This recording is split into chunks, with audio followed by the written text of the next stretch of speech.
November 4th, 1944. The Hurtgen Forest had already earned a terrifying reputation among American soldiers. Thick woods, narrow trails, relentless rain, and hidden German defenses had transformed this stretch of Western Germany into one of the deadliest battlefields of the Second World War. Every hill concealed danger, every patch of trees might hide a machine gun nest, and every muddy road threatened to trap even the most powerful vehicles. For the men of the U.S. 28th Infantry Division, survival depended as much on luck as on courage. That morning, Major Robert T. Hazlitt watched helplessly as his exhausted soldiers struggled to hold their positions. Days of constant combat had reduced many units to only a fraction of their original strength. Ammunition was running low, communications were unreliable, and the enemy seemed to appear from every direction. Then came a sound that every American infantryman feared. The deep rumble of tank engines echoed through the forest. Within moments, a German Panther tank burst from the trees, crushing branches beneath its heavy tracks as it advanced toward the American line. The massive 45-ton vehicle seemed unstoppable. Its thick, sloped armor made it one of the most formidable tanks on the battlefield, while its long-barreled 75mm gun could destroy a Sherman long before the American tank had any realistic chance of fighting back. Hazlitt immediately spotted one of his rifle squads sheltering inside a foxhole directly in the Panther's path. He shouted desperately, waving his arms in a final attempt to warn them.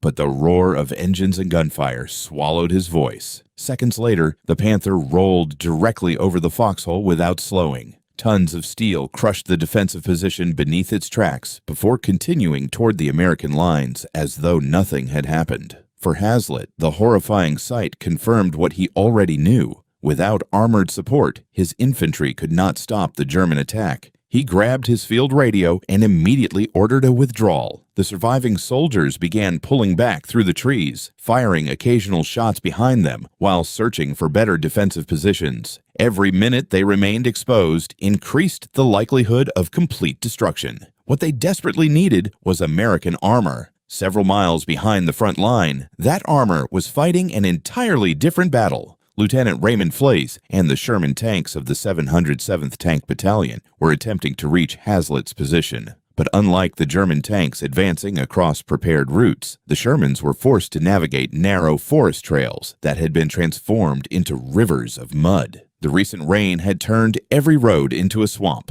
Sherman after Sherman struggled for traction. Tracks spun helplessly, engines roared, mud sprayed into the air. Progress slowed to only a few yards at a time. Flay rode on top of the lead tank, scanning the forest for signs of danger while encouraging his crews to keep moving. Suddenly, an enormous explosion erupted beneath the tank. The Sherman lurched violently upward before crashing back onto the muddy road. Inside the vehicle, crew members were thrown against steel walls as smoke and dust filled the fighting compartment. For several terrifying seconds, nobody knew what had happened.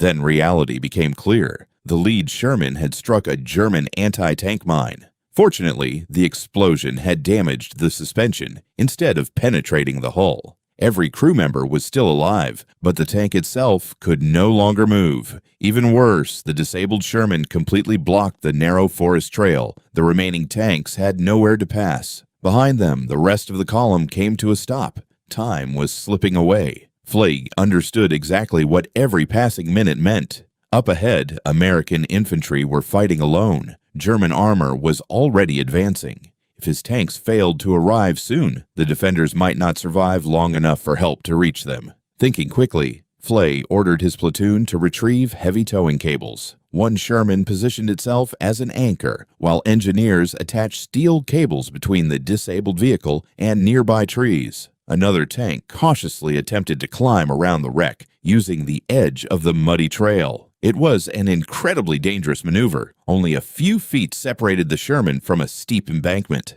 The heavy tank leaned alarmingly toward the edge. For several tense moments, everyone expected it to slide into the ravine below. The steel cable stretched tight. Mud poured from beneath the tracks. Slowly, painfully, the Sherman clawed its way around the disabled vehicle. The improvised maneuver succeeded, but only one tank managed to pass. The remaining Shermans would require much more time before they could continue. Flay faced an impossible decision. should he remain wit. As Flay's Sherman crawled toward the crest of the hill, every member of the five-man crew understood that the next few seconds could decide not only their own survival, but also the fate of the infantry waiting behind them. The forest suddenly opened into a narrow field broken by shell craters and shattered tree stumps. Beyond it, partially concealed by smoke and autumn mist, stood the advancing German armor. The Panther was leading the assault exactly as expected. Its commander scanned the American positions through his binoculars, searching for anti-tank guns or hidden armor. The infantry scattered around the village seemed disorganized. From his perspective, the defenders were close to collapse. He gave another order to increase speed. The Panther rolled confidently toward the village, unaware that danger was already watching from the opposite ridge. Inside the Sherman, Flay leaned toward his gunner.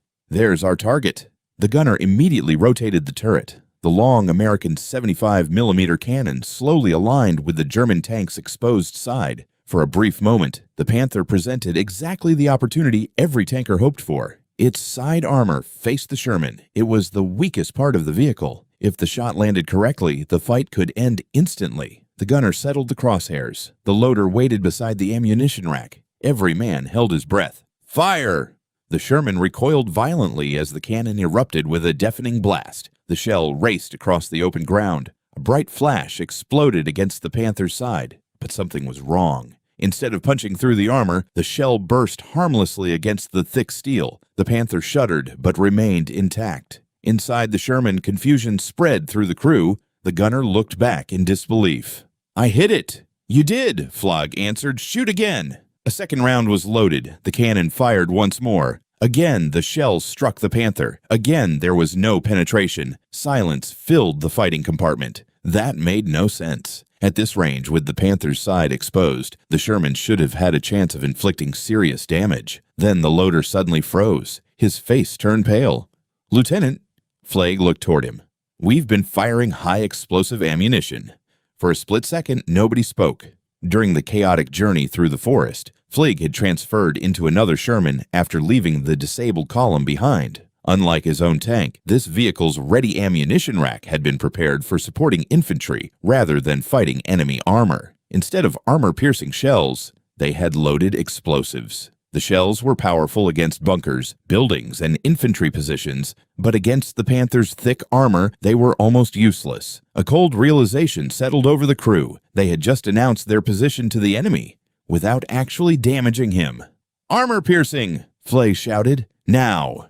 The loader reached toward the storage rack deep inside the fighting compartment. His hand stopped. The turret blocked access to the ammunition. To retrieve the proper shells, the gun had to rotate away from the target. No one liked that idea. Turning away, even for a moment, could be fatal. Outside, the Panther had finally located the source of the incoming fire. Its commander ordered his own turret toward the American tank. The race had begun. Inside both vehicles, steel gears whined as hydraulic systems forced massive turrets around. Every second mattered. Flagg stared through his periscope. The Panther's long barrel slowly swung toward them. If it fired first, there would probably be no second chance. Then something unexpected happened. The hatches on top of the Panther flew open. German crewmen scrambled outside. For an instant, Flagg couldn't understand what he was seeing. The two explosive impacts had convinced the German crew that their tank had suffered a catastrophic internal hit. Fearing an ammunition explosion or fuel fire, they abandoned the vehicle almost immediately. They expected flames, smoke, death. Instead, nothing happened. The Panther remained perfectly intact. The German commander landed on the ground, turned back toward his tank, and finally understood what had occurred. No penetration, no fire, only explosive impacts. He lifted his binoculars and spotted the American Sherman. Its turret was turned awkwardly away from him. The realization struck instantly. "They're changing ammunition," he shouted desperately for his crew to get back inside. The German soldiers rushed toward the Panther once again, climbing over its hull, while American riflemen opened fire from the village. Bullets snapped through the air. Several Germans ducked instinctively before disappearing back through the hatches. Their brief evacuation had cost precious time. Exactly the time. The first Panzer IV lurched to a halt as both tank commanders fought for the initiative. Inside Flagg's Sherman, the gunner steadied his breathing. The previous victory over the Panther had boosted everyone's confidence, but no one mistook confidence for safety. They were still badly outnumbered. "Target! Front!" The crosshairs settled on the German tank's upper hull. "Fire!" The Sherman rocked backward as another armor-piercing shell left the barrel. A split second later, the round struck the Panzer IV just below the turret ring. The impact showered the battlefield with fragments of steel before thick gray smoke poured from the German vehicle. The enemy tank rolled another few yards under its own momentum before stopping completely. Target destroyed. No one inside the Sherman celebrated. There wasn't time. The remaining German tanks immediately reacted to the loss of their lead vehicle. Instead of continuing straight toward the village, they separated, each searching for better firing positions among the shattered trees and shell craters. They understood that standing still against an alert American gunner was an invitation to disaster. Flay watched them disappear into the smoke. "They're trying to flank us."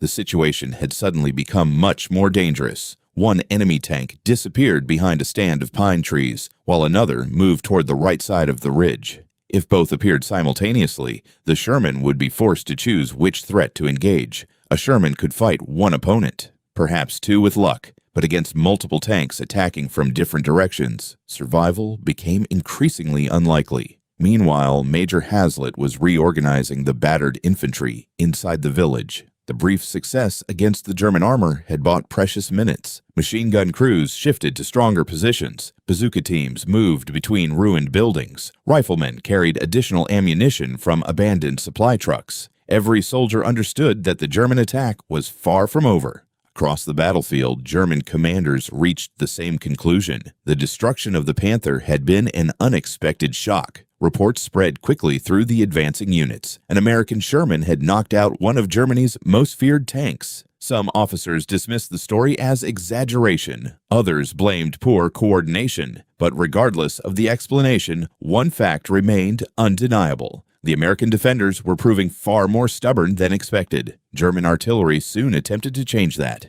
Without warning, the first shells exploded behind the village. Seconds later, more rounds crashed among the buildings. Stone walls collapsed. Roof tiles flew into the air. Clouds of dust swallowed entire streets. American soldiers hugged the ground as explosions walked steadily toward their positions. The bombardment lasted only a few minutes, yet when it ended, silence seemed almost unnatural. Then came the sound everyone feared: tank engines. The Germans were advancing again. Flay slowly raised his binoculars above the edge of the ridge. Movement. Several hundred yards away, dark shapes emerged through the drifting smoke. Not one, not two.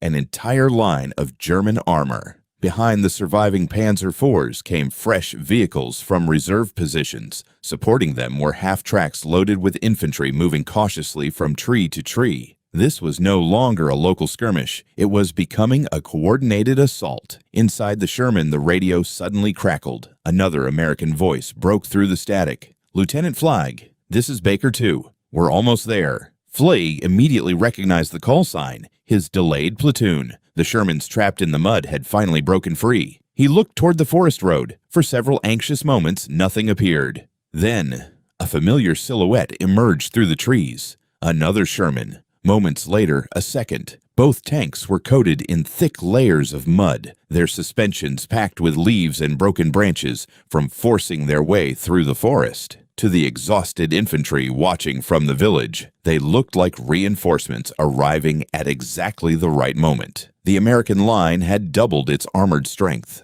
The newly arrived tank commanders quickly pulled alongside Flay. No lengthy discussion was necessary. Experienced crews could often understand one another with only a few words. The Germans? Flay pointed toward the ridge. There. The commanders studied the terrain. The Germans still held the advantage in numbers, but now the Americans possessed something they lacked only minutes earlier: mutual support. Instead of fighting alone, the Shermans could cover one another. One tank could fire while another maneuvered. If one became disabled, another might continue the fight. Flagg quickly outlined a simple plan. The lead Sherman